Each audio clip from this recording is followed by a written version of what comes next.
Hi, Boosh here with a quick video going over the burst options that you have for Legacy Ultimates. So that's 90, 80 and 70 content. What this video is not is timelining each fight and figuring out what the optimal opener and burst and that sort of stuff is. This is more theory crafting to give you an idea of what tools are available to you so that you can plan around that kind of stuff. Because at the moment, there's a severe lack of resources covering this stuff. The extent of what I've seen about is on the balance. I think Squall posted this opener and some 2.5 sets for Legacy Ultimates on the basis of he was just like progging DSR, and this is something he came up with like quickly. There was no in-depth like theory crafting and stuff, which, fair enough. Not everybody's, interested in doing all the spreadsheeting, and it's like a reasonable starting point. That said, this is fine as an opener. What doesn't really work is you can't just apply this to future 2 minutes. It's just very suboptimal. There are better options with using resources like Swift Cast and your Creature Muse and Palette Gauge and things like that. So yeah, this is a starting point. It can be iterated on and improved a great deal. So that's what this video is mostly going to be. If you are here exclusively for what your various burst options are at each level, I will add chapters to the video so you can skip ahead to those. Before that, I'm going to go through some theory crafting principles and show some of my methodology so you can see where I'm coming from. People can check my work and you can kind of understand why certain options are good and bad, which options are available, and why you might want certain spell speeds like 2.48 or 2.47. But yeah, with that said, let's go over to the spreadsheet. So, as a starting point, there's a couple of core principles we want to cover, right? With burst windows, we have a couple of things that we want. We want to ideally keep our buffs aligned with other people's buffs. We want to cram as much potency as possible underneath these buffs, which usually means two things. It means putting our highest potency per second abilities underneath these buffs and configuring them so that they cram in all the space, right, and don't, drop out of buffs. One of the sort of cheats for this is it is particularly strong to end on an instacast or a swift casted ability to effectively get an instacast on the basis that the recast time for that ability is completely outside of buffs, but that doesn't matter. You've got the potency and then you kind of do the recovery phase outside the buffs. So that's kind of a way of cheating a little bit of extra potency. With that said, as a baseline, let's do a simple substitution of the level 100 burst to come up with something that's a bit more reasonable for 90 content. So we are losing out on two things, dropping down to 90.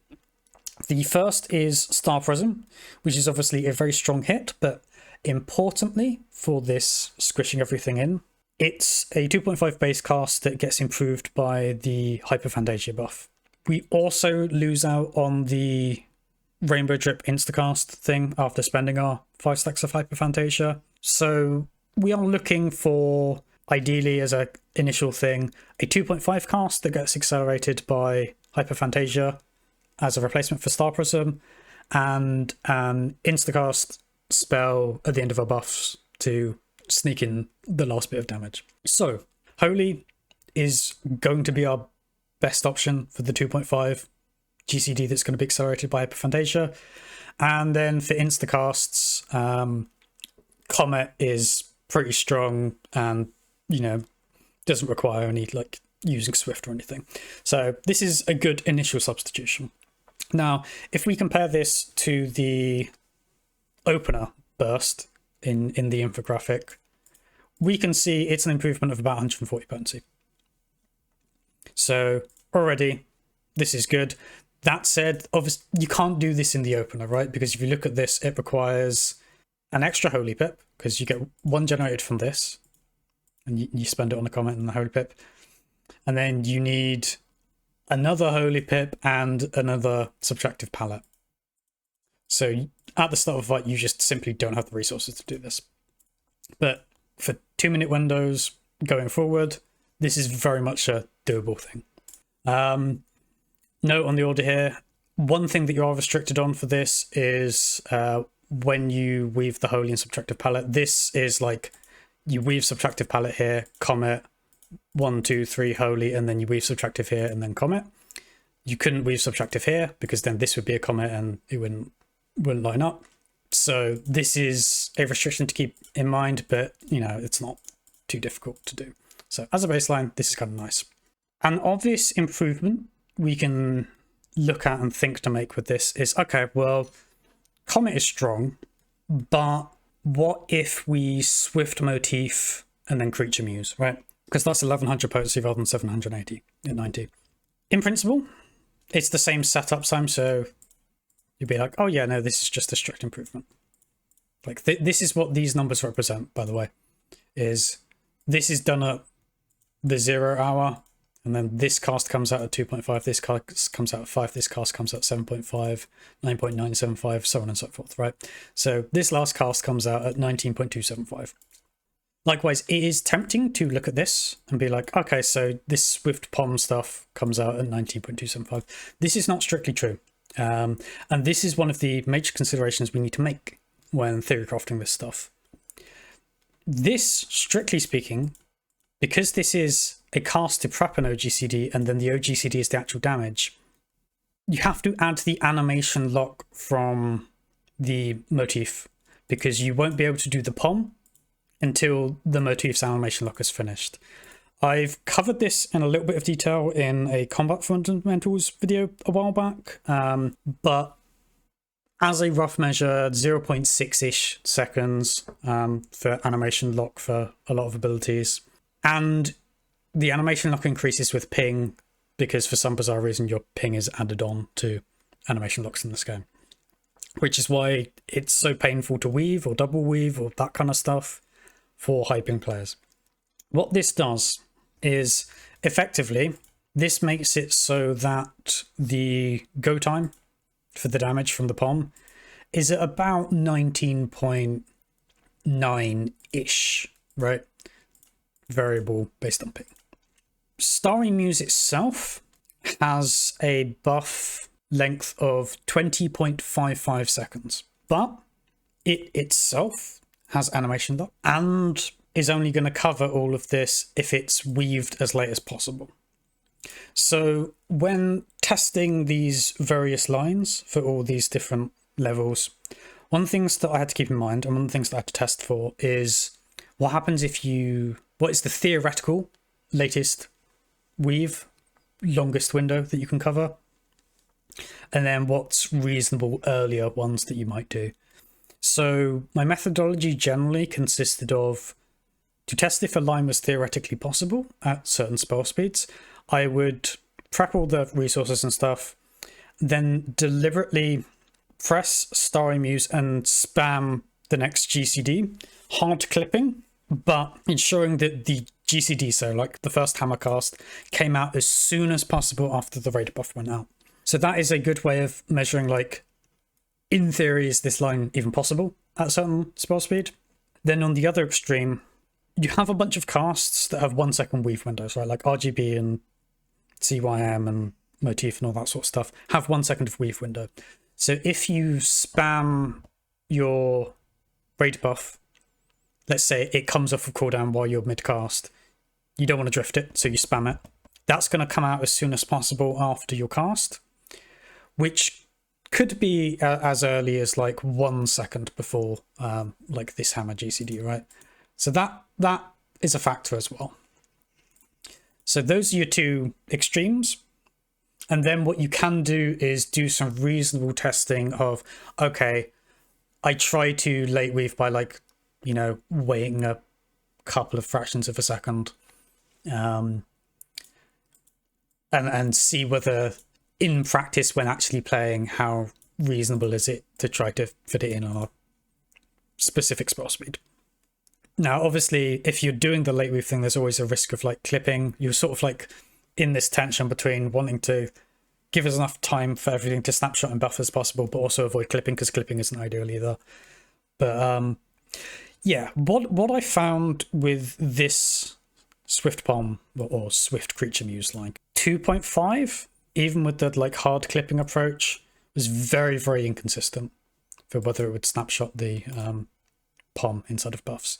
So I would say it might be reasonably theoretically possible at 4.9. I would say 2.48 is kind of the minimum that I would say is reasonable for doing this line. And that is also specifically if you try to late weave it, right?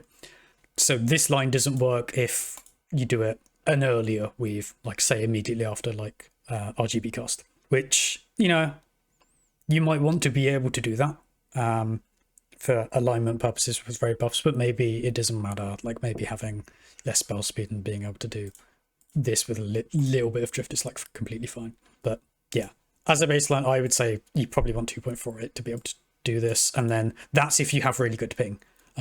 This line, I wouldn't do it if you have high ping, unless you have a bunch of spell speed. What I found with regards to being able to do it instantly, so you weave Starry Muse instantly after, say, an RGB cast, so the earliest possible weave, you need about 2.46 with good ping from what I saw. And I think at that point, you're starting to get towards the realm of putting too much spell speed onto your Pictomancer to do stuff, so you'd probably be better off just doing different lines. In comparison, an alternative line, rather than swift bombing, what we are going to do to optimize time a little bit is, instead of doing a holy, we cast another CYM. Now the reasoning here, the only reason you do a 2.5 cast in the level 100 opener is because Star Prism is so strong. It's like 1400 potency, I believe, and it just happens to be a 2.5 cast. You can, if you look at this time thing, use a Hyperphantasia stacked on a CYM cast rather than a holy cast, and in principle still squeeze everything in. It also comes with the minor additional benefit of this is reducing from 3.3 down to 2.475, which is 0.825 of time gained by the speed buff, whereas something like Holy is 2.5 down to 1.875, which is 6.25. So you actually gain, every time you do this, 0.2 seconds of casting time. Now, given how downtime heavy ultimates are, that is unlikely to gain you much over the course of a fight, but if you had full uptime for a long fight, you could very easily gain like a GCD by doing this like in every burst window, right? That's unlikely to happen because of downtime, but what it could be is that this enables you to sneak in an extra GCD just before a boss disappears for downtime. But that is heavy spreadsheeting stuff, and that's going to be fight specific and phase specific and stuff. So that's outside the scope of this video. Just it's a thing to be aware of. With this line, its ideal is about 80 less potency than the ideal for the Swift Palm. And again, its worst case scenario is 80 potency less than the ideal scenario. So this is like marginally weaker, but like, you know, minus 80 potency, 5% buffs, it's like 22 potency. Who cares? To be honest with you.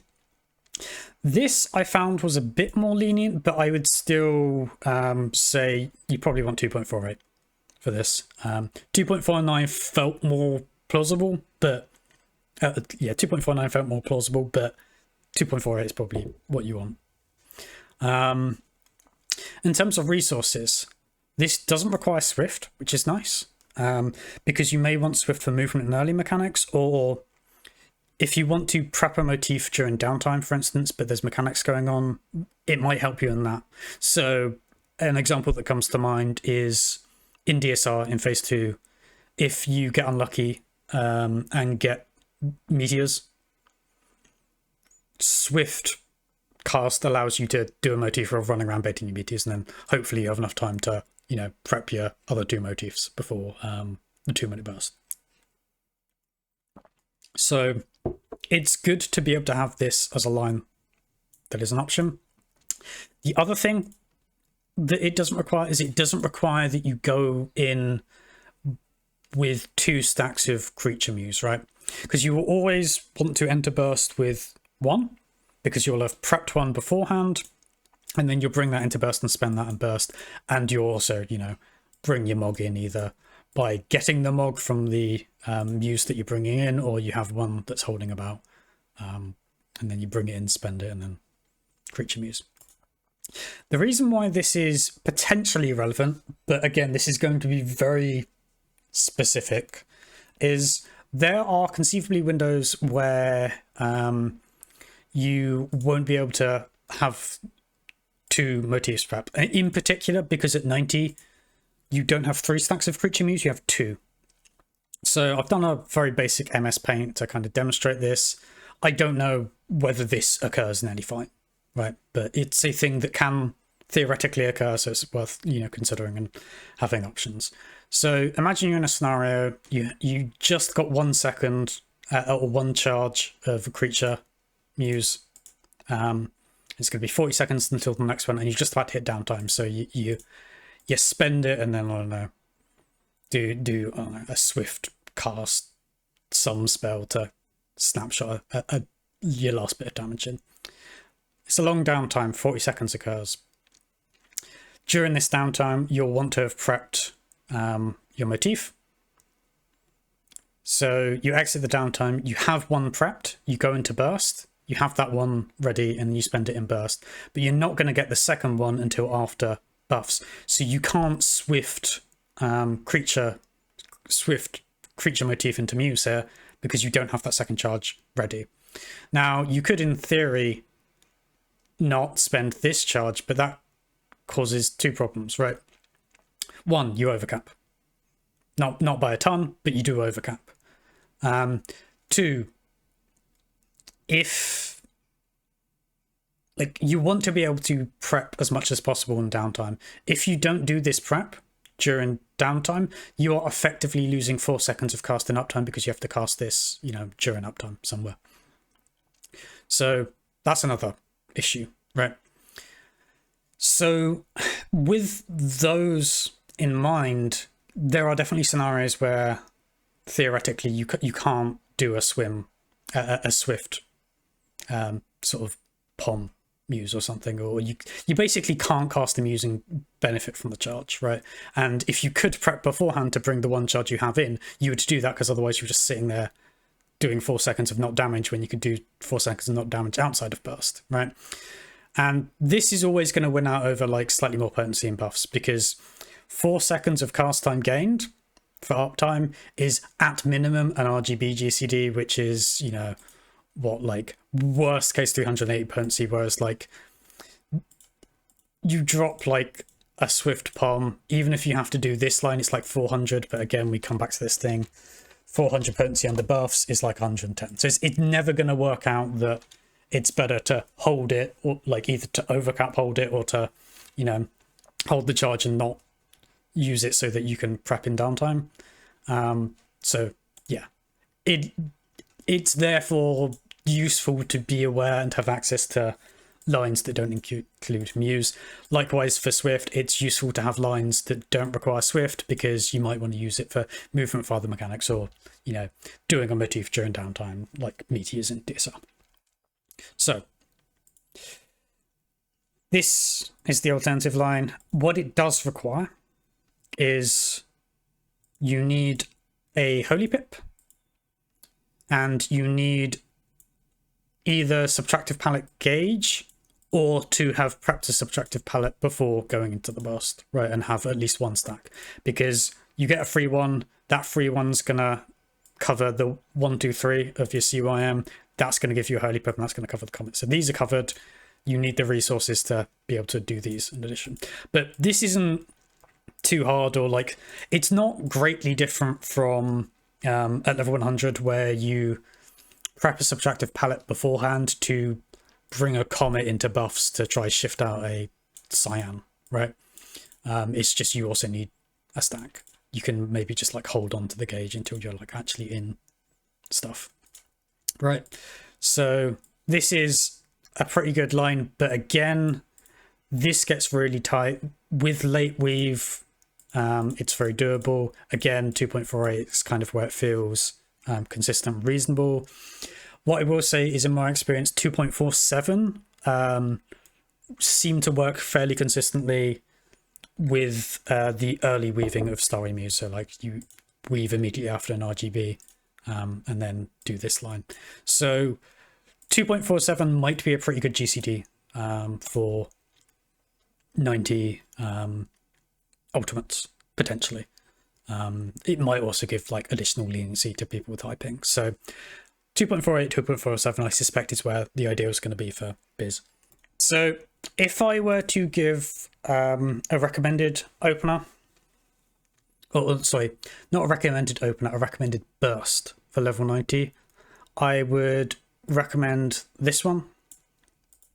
And if your ping's really bad and you struggle to do this, or you like want to be a bit more restrictive on spell speed, this simple substitution opener is like completely reasonable. Next up, let's cover level 80. So we lose a couple of important things at level 80. We lose Comet, and most importantly of all, we lose Hyperphantasia. So this is going to change how pieces are oriented in our burst, right? Because things take longer to cast. The puzzle pieces don't fit together in quite the same way. We can, as a baseline, try some sort of Swift line again, right? Like Swift Bomb line. So we're going to have Hammer in here, as always.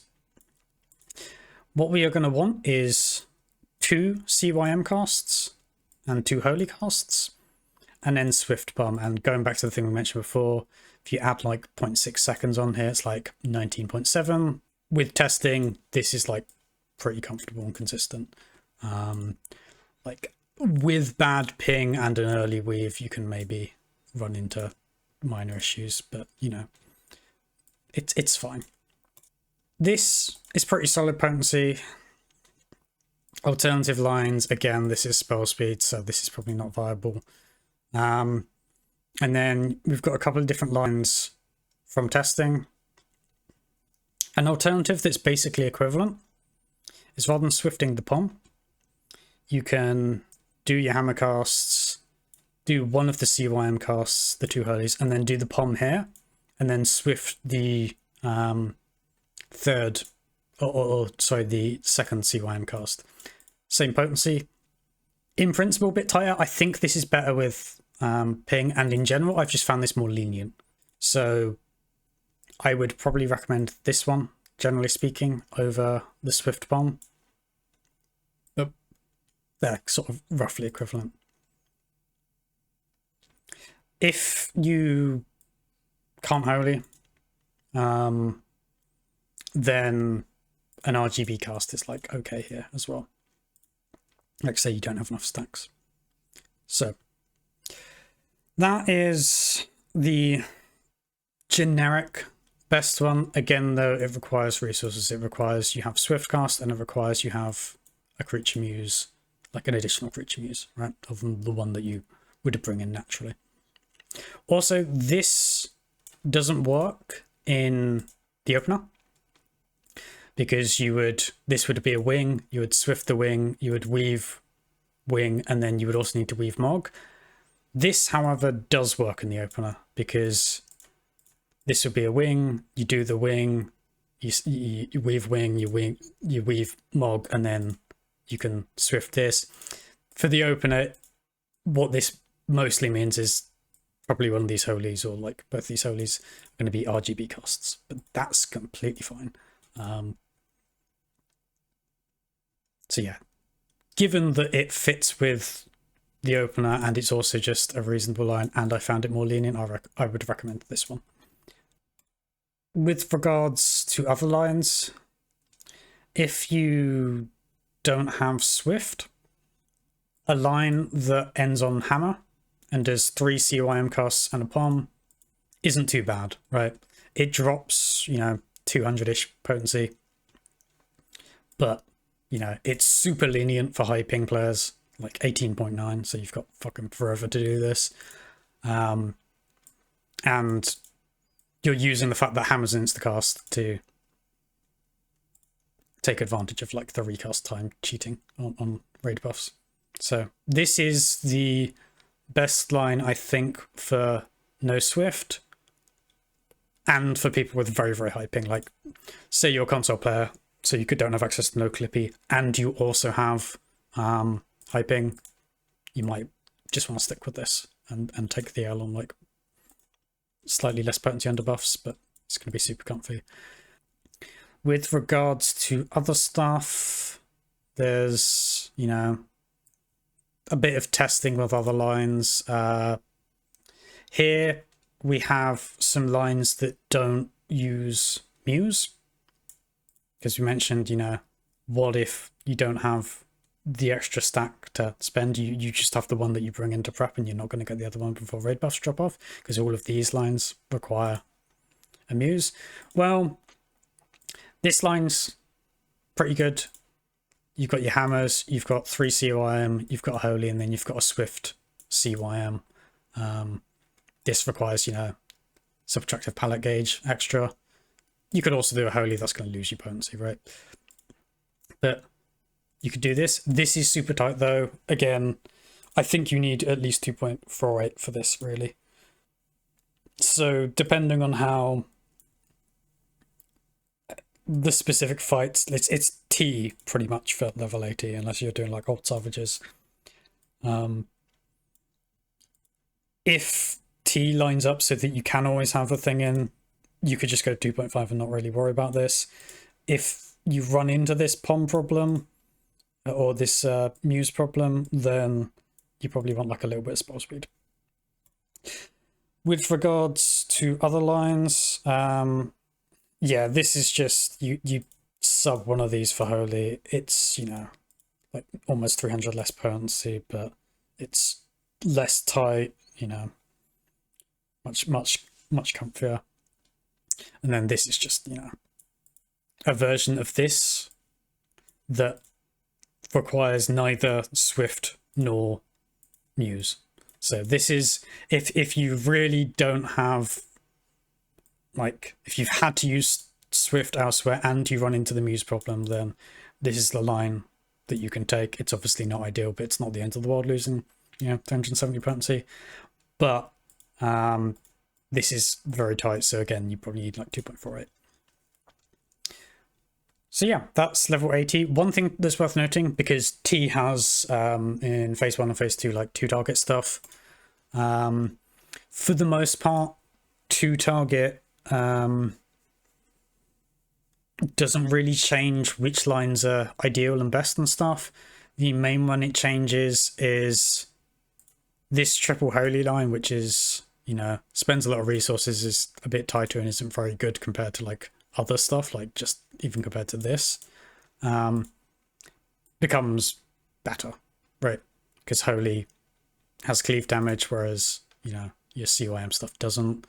So you end up with some stuff that's slightly better. This line that doesn't use Swift is very heavy on Holy. Again, Hammer can probably just be earlier here to be safe, but this requires, you know, a bunch of Holy pips, but is pretty effective if you don't have Swift, in comparison to like a 3 CYM line, where it's just like, yeah. With regards to 70 is very, very similar to 80, because in terms of what you lose Holy, which in a lot of instances you can just replace a Holy with an RGB cast, and get something kind of equivalent. You do lose out on the ability to use Holy as an instacast at the tail end of stuff, but you always have access to Hammer if you need to end a buff, a buff window with an instacast. So it's kind of doesn't particularly affect stuff. But yeah, we end up with kind of the same thing. So here, rather than 2 Holies, we're doing, you know, 2 RGBs, and that gives you a Swift palm. It's the same timing, right? So one thing that is worth noting though is, because you don't have Holy, and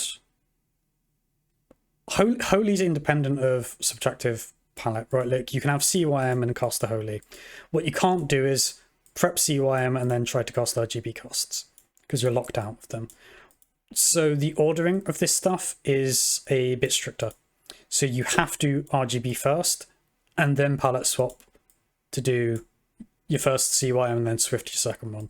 Obviously you can have like hammers and palms and stuff moved about, but these two GCDs need to precede these two GCDs, because if you swap this round, like if you do the yellow here, you can't do these RGB casts before the final one. So that is a thing to keep in mind with level 70. Outside of that, we have very similar lines that don't use Swift. I think it's like literally the same, right? Yeah, it's your CYM, your POM, and you end on hammer. Which it's worth noting because of potency tweaks and stuff. This was a loss of like 210 over the optimum. This is 120, so like this line is pretty good. It doesn't use Swift. You don't need to bring any resources in because you just get the free palette swap. The only thing that you need is the muse, right? So this, given it's ping friendly, is like pretty good. I would recommend this. It's also, you know, this works for the opener if you don't want to spend the Swift, because you can, you know, POM out here, bring the POM in, do the POM, and then this will be a wings and your wing and log. So yeah, that's the basic gist of it. Just in summary, level 90, I strongly suggest 2.48 or 2.47. I would recommend for burst this line, since it doesn't require muse or Swift, and it's, you know, 80 potency less than the absolute optimal line with Swift Bomb. And, you know, worst case scenario, if you miss snapshotting this, you lose less potency than if you miss snapshotting this, and this feels tighter. With a bit of testing, seems a bit tighter as well. If your ping is dog shit, just replace a CYM cast with a Holy to shorten the line. So you're basically kind of mimicking the timing of the level 100 buff window. In terms of the opener, you don't really have a choice other than doing this cringe shit where you cast your wing during your burst, because you just don't have resources. You don't have the Holy Pips and you don't have the subtractive palette gauge to do this other stuff. So yeah, and then AT, I would recommend this line is fairly comfortable. I prefer the swifting of this. You can do the Swift Bomb version as well. They're both kind of equivalent. I've just found this marginally more lenient, I think. But yeah, dealer's choice. If you don't have Swiftcast, then a very basic line where you do hammer as your last cast for instacast, and you just do, you know, a POM and a CYM is pretty good. Also, if your ping's really bad, but to be honest, these lines seem okay with ping and you can just have a bit of spell speed. But that's completely fine. And then there's other options mentioned earlier if you need to account for not having Swift or Muse or not Muse and stuff. But yeah, whether that's necessary or not will be fight specific, and, you know, if you find you need access to these, probably like 2.48 is where you want to be at. And then 70, it's basically the same as 80, where this Swift CYM line is best. It's fairly lenient. And then, again, no Swift or really bad ping is just, you know, the CYM motif, and then finish with a hammer as your line. So yeah, that's the general gist of it. If you have any questions, either about methodology that you think I didn't cover, or you think you've spotted potential cheeky things you can do that are better, do let me know. I'm pretty confident that I've covered everything. I've gone through the effort of like checking all the potencies, sinking down at like Stone Sky Sea or whatever it's called, all that kind of jazz, testing all that sort of stuff, going in. So the way I tested whether stuff snapshotted was just, you know, going in FF logs and seeing if it did snapshot and then changing, you know, weave windows or spell speed or things like that. But yeah, I'm pretty confident this is good. Obviously, what this actually means for specific ultimates is different. Like, as an example, Living Liquid in T, if I remember correctly, raid buffs are pretty delayed in that because you're waiting until the split happens on the hand, partly so you can cleave and partly so you can sink a bunch of damage into Living Liquid himself. What that means is you might have time to generate resources and stuff, right? But again, outside the scope of this video, that kind of theory crafting, that like maybe you get a bunch of holies that you can use in burst or something, or you might be able to prep the winged motif and then swift pom if like your burst is significantly delayed by like 40 seconds or something. But again, leave that for the theory crafters. This is your baseline knowledge. What you do with it and where you go from there is up to you. So yeah, thanks for watching. And if you liked this video, if you found it useful, we're pretty good if you like the video and subscribed and all that kind of jazz. I intend to probably make some more videos, maybe not quite like this because I don't know how much theory crafting beyond fight specific stuff there is to do for Pictomancer. But I do intend on making like a job guide one of these days when I get around to it. Maybe if I, you know, start going into the ultimates, I can start, you know, doing some timelining type stuff and then figure out like, oh, how does the rotation and the burst and stuff actually line up? But until then, thanks for watching and I will see you in the next one.